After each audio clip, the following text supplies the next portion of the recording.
He didn't raise his voice. He never does. That is the thing about Shohei Ohtani that people who have only watched him from the outside sometimes fail to understand. The power he carries inside a baseball organization is not expressed through demands or ultimatums or the kind of theatrical leverage that lesser stars have used throughout the history of the sport. It doesn't arrive with an agent's phone call at midnight or a leaked story planted carefully in the right publication to apply the right pressure at the right moment. It arrives quietly, deliberately, in the form of a conversation that the other side of the table treats with the kind of attention that only gets paid to men who have earned the right to be heard at that level. Ohtani had a conversation. And when it was over, two Dodgers were no longer Dodgers. That is how much has changed since the day he signed in Los Angeles. That is how completely the architecture of power inside that organization has been reshaped by the presence of one man whose ability to influence outcomes extends far beyond what happens between the white lines on a baseball field.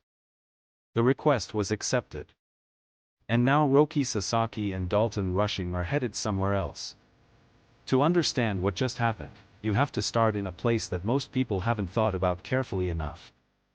There are franchises in professional baseball where a superstar's opinion about roster construction is welcomed, respected, and then quietly set aside while the adults in the room make the actual decisions. The player is thanked for his input. His perspective is filed somewhere. And then the front office does what front offices have always done, weighs the contracts, calculates the service time, models the projections, and arrives at a conclusion that has very little to do with what the man on the mound actually said he wanted. The Dodgers are not that franchise. Not anymore. Possibly not for a long time. When Ohtani speaks about the roster, when he makes clear, in whatever quiet and deliberate way he makes things clear, people inside that building listen with a different quality of attention. Not because they are afraid of him. Not because his contract gives him veto power over personnel decisions in any formal or contractual sense. But because they have watched what happens when Ohtani is aligned with a situation versus when he is not. They have seen the difference between a fully engaged Shohei Ohtani and a Shohei Ohtani who is merely going through the motions of cooperation. And that difference, measured in wins and losses and October outcomes and the billion-dollar machinery that surrounds all of it, is not a difference any rational organization would choose to ignore. So when the conversation happened, when Ohtani's position on Roki Sasaki and Dalton Rushing became known internally, the front office did not file it away. They acted. Roki Sasaki arrived in Los Angeles carrying the weight of enormous expectation. He was not just a pitching prospect. He was a specific kind of prospect, the kind that organizations build narratives around before he has thrown a single professional pitch on American soil. The kind whose name appears in conversations about rotations and playoff matchups and long-term competitive windows before any of those things have had the chance to become real. He was, in the language of baseball optimism, the future arriving early. The reality of his time with the Dodgers was more complicated than the narrative suggested. That is almost always how it goes. The gap between what a prospect represents in theory and what he produces in practice is the space where baseball organizations spend most of their emotional energy. Sasaki is talented. No serious person disputed that.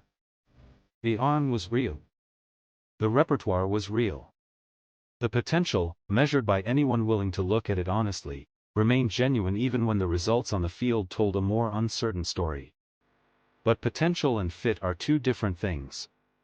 And somewhere inside the Dodgers organization, inside the specific calculations that go into building a pitching staff around a two-way player who requires a level of structural accommodation that no other player in the sport demands, a conclusion was reached about Roki Sasaki's place in the long-term picture. That conclusion, it appears, was influenced significantly by what Ohtani said in that conversation. Not because Ohtani wanted Sasaki gone for personal reasons. Baseball is rarely that simple, and Ohtani is rarely that petty. But because the question of how a pitching staff is constructed around a man who both pitches and bats is not an abstract organizational question. It is a practical, day-to-day, game plan level question that the person at the center of it experiences more directly than anyone else in the building. When Ohtani spoke about what he needed, about what the structure around him needed to look like in order for all of it to work the way the Dodgers needed it to work, Sasaki's name apparently fell on the wrong side of that equation. Dalton Rushing's situation carried a different kind of weight.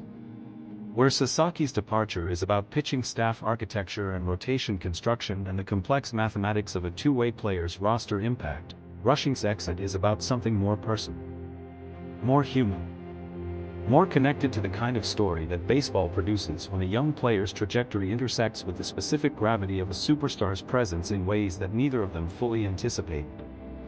Rushing had believed in himself. That much was always clear. The confidence was not manufactured, it was the genuine, sometimes uncomfortable confidence of a young player who had been told his entire career that his ceiling is very high, and who had internalized that message deeply enough that the gap between his self-assessment and his current production didn't shake him the way it might have shaken someone with less certainty about where they were going. But the Dodgers needed to make a decision. And the decision they made did not include Dalton Rushing in the long-term picture. The 2-4-1 structure of the trade was not accidental. It was deliberate, the specific shape of a deal designed to solve a particular problem while acquiring a particular kind of return. Two players with real but unrealized value, packaged together to bring back something the Dodgers needed more urgently than either of the pieces they were giving away. When trades happen this way, when the math of the deal requires grouping two players together to reach the value of what's coming back, it says something about where each of those players stood in the organization's hierarchy of certainty. Not failures. Not players who had definitively proven they couldn't contribute at the major league level. But players whose futures inside this specific organization had become, in the front office's honest assessment, less certain than the present demanded. The trade was the answer to a question the Dodgers had been sitting with for several weeks. Ohtani's conversation was what finally moved them to answer. Inside the clubhouse, the reaction was the specific kind of quiet that falls over a professional sports environment when something significant is shifting. Not grief, exactly.